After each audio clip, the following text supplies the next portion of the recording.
Halo, saya Siti Hafizah, NIM 15240179 dari kelas 15 2A30 Prodi Informatika. Kali ini saya akan mereview perangkat input dan output di HP Vivo Y17s.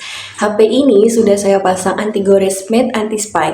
Jadi kalau tampilan layarnya terlihat agak redup atau ada efek buram, itu karena anti-goresnya memang dirancang untuk melindungi privasi. Yuk kita mulai. Kita mulai dari perangkat input, yaitu bagian yang digunakan untuk memasukkan perintah ke HP ini. HP ini menggunakan layar IPS LCD 6,56 inci. Karena saya pakai anti-gores matte anti-spy, mungkin kalian melihat layar tampak sedikit lebih gelap dan agak buram jika dilihat dari samping.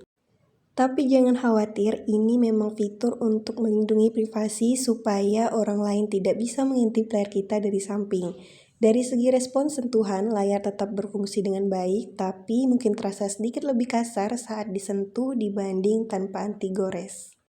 Di sisi kanan ada tombol power yang juga berfungsi sebagai sensor sidik jari. Di atasnya ada tombol volume untuk mengatur suara. Anti-gores tidak mempengaruhi tombol fisik ini. Sensor sidik jari terletak di samping, jadi anti-gores tidak mengganggu kecepatan pembacaan sidik jari, masih tetap cepat dan akurat.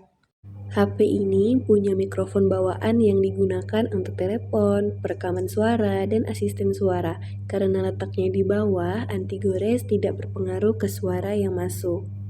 Kamera depan 8 megapiksel ini bisa digunakan untuk selfie dan video call. Slot SIM ini untuk memasukkan kartu SIM dan kartu memori, yang memungkinkan ponsel terhubung dengan jaringan seluler untuk melakukan panggilan, mengirim SMS, dan menggunakan data internet beserta menyimpan file. Ini adalah sensor proximity yang berfungsi untuk mendeteksi objek di dekat layar. Saat saya mendekatkan tangan ke sini, layar otomatis mati. Ini berguna saat menelpon supaya wajah kita tidak menyentuh layar secara tidak sengaja. Ini adalah sensor accelerometer yang mendeteksi pergerakan HP. Misalnya kalau saya memutar HP, tampilan layarnya ikut berubah secara otomatis. HP ini juga memiliki sensor kompas yang berguna untuk menentukan arah dalam navigasi. Misalnya saat saya gerakan HP, jarum kompas akan mengikuti orientasi HP. Sensor ini juga membantu aplikasi seperti Google Maps untuk menunjukkan arah yang lebih akurat. Sensor ini berfungsi untuk menyesuaikan kecerahan layar secara otomatis. Saat saya arahkan HP ke tempat terang, layarnya menjadi lebih cerah. Sebaliknya, kalau saya ke tempat gelap, layarnya akan meredup supaya lebih nyaman dilihat. Sekarang kita bahas perangkat output, yaitu bagian yang menampilkan atau mengeluarkan informasi dari HP ini. Layar IPS LCD ini tetap nyaman untuk digunakan, tetapi karena saya pakai anti-gores matte anti-spy, tampilannya menjadi lebih redup dan lebih buram jika dilihat dari samping. Speaker berada di bagian bawah dan menghasilkan suara yang cukup jernih.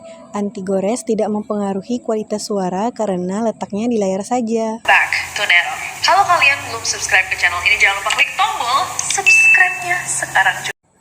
Masih ada jack audio 3,5 mm sehingga kita bisa menggunakan earphone atau speaker eksternal tanpa adapter tambahan. Kamera utama 50 megapiksel ini bisa menghasilkan foto yang tajam. Kalau kalian pakai anti-gores dan juga melapisi bagian kamera belakang, pastikan memilih yang bening dan tidak mengganggu kualitas foto.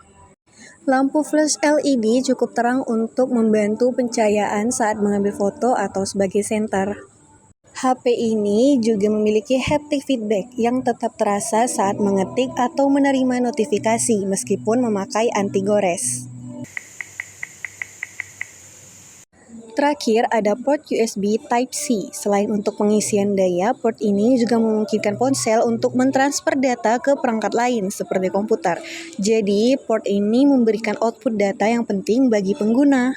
Jadi, itulah perangkat input dan output di Vivo Y17s dengan anti-gores matte anti-spy. Terima kasih sudah menyaksikan.